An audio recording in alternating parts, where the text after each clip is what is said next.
know Michael's books, but obviously we also know that he's been a veteran political activist all his life, and even before.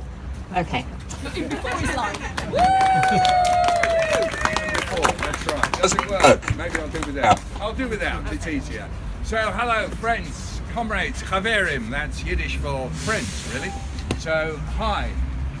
It's wonderful. It's wonderful to be here. What fantastic show of solidarity and strength yesterday.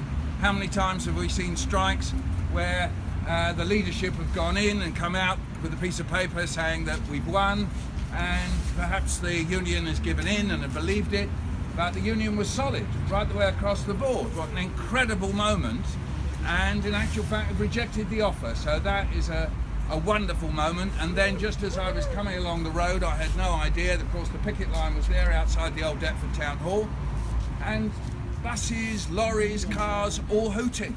What a fantastic display. How many times again have we seen strikes in the past where the government has sometimes been successful in driving a wedge between different sectors of the economy, and when there's one group of workers out on strike saying that it's inconveniencing the public and that really they're privileged, or they've got enough, if they've got enough money anyway, or something like that, and just think how easy it might have been to say, oh well, university lecturers, students, they're all in some way or another privileged, and meanwhile, you know, they're just about managing, and the left behinds, you know, they're the real victims in society. You know, the way in which quite often the ruling class like to suddenly discover that the left behinds are their heroes, even though they're the ones who've left them behind. But no, they don't seem to have succeeded in that either.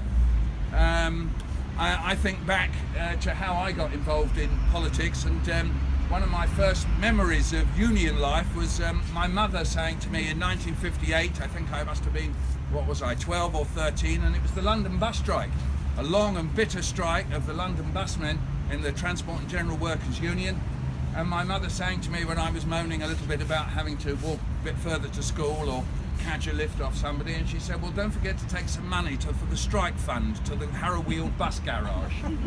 And so I said, why would you do that? Oh, well, all strikes have a strike fund, she said. They'll have a hardship fund, there'll be a bucket. So this was my mum telling me this. She said, there'll be a bucket, you take some money. So sure enough, in my grammar school uniform, I kind of gingerly went up to the bucket, and there was a bucket, she was dead right, outside Harrowweald bus garage, and I dropped some money in, and I can see the busman at the time standing looking me up and down, thinking, what's a grammar school boy doing supporting us? And I popped the money in, I didn't say anything, and then I went off and catch my lift home. So that was one memory, but also I found myself on the way here thinking of my father at the time.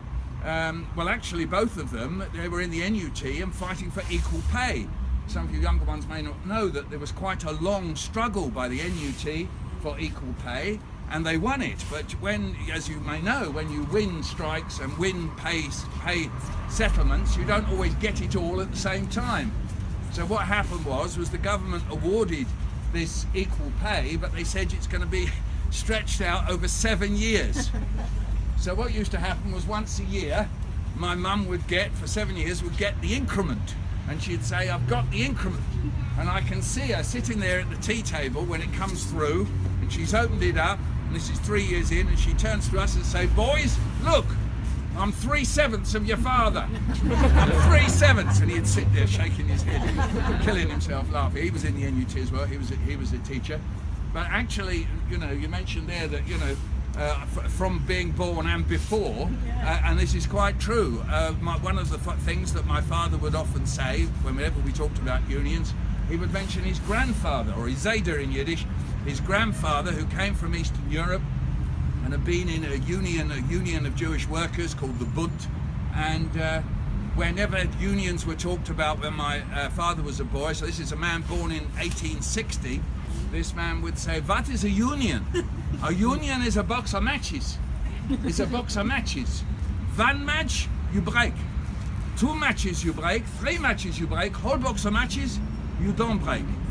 That is a union. So I've always remembered that. Think of it, you're a box of matches, folks. You're a box of matches, and you didn't break, and so on.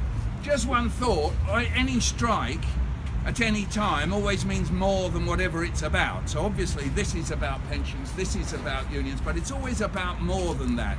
And I found myself thinking, about this whole way in which over the last 10, 20 years, the way in which the ruling order have used this thing called data, and they've used what they call evidence.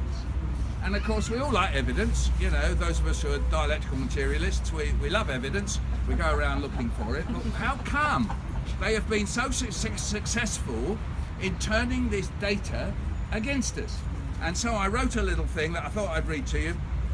First they said they needed data about the children to find out what they're learning. Then they said they needed data about the children to make sure they're learning. Then the children only learnt what could be turned into data. Then the children became data. So this is what they've managed to do. We say, well, it's good to have data to find out what's going on, and then bit by bit we find they turn it against us. And we find that what they really want us only to do is that which can be turned into data, whether it's children, whether it's us, whether any section and so on. And they genuinely, I think, now believe that if you cannot make and take data on something, it has no value. Whereas, you know, people as old as me, we've worked in sectors and worked in areas where quite often we've been quite keen that there isn't data on. Whether it's in the creative arts, whether it's in the liberal arts, or whether it's in sitting, thinking and working stuff out, and that we found that the kind of intervention of data is in some way or another obtrusive and prevents us